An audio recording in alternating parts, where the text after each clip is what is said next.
দেখুন ফুলকপিকে half boil করে নিয়েছি, দিয়ে এইটাকে আজকে ডিম দিয়ে গোটা ফুলকপি দিয়ে বানাবো। কিভাবে দেখুন, কাঁচা পেঁয়াজ দিয়েছি, টমেটো দিয়ে দিচ্ছি, ডিমটাকে হালকা ভেজে নিয়েছি। এই দেখুন,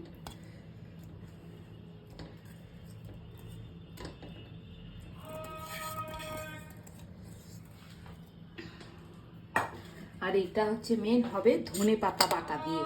এই যে ধনে পাতা বাটা, আদা বাটা, কাঁচা লঙ্কা বাটা, জিরে শিলে বেটেছি এগুলো।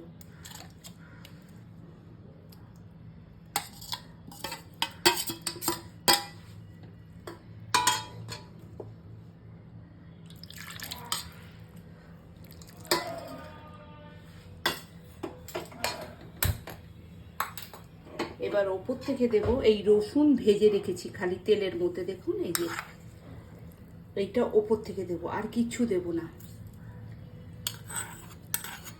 এই রসটাই মানে খেতে ভালো লাগবে।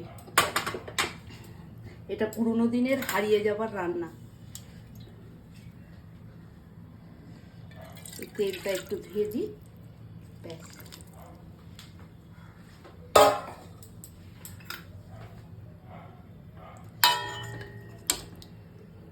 পুরো মশলাটা এই ফুলকপির ভেতর যাবে, ডিমের ভেতরে ঢুকবে, খেতে অদ্ভুত টেস্ট হবে।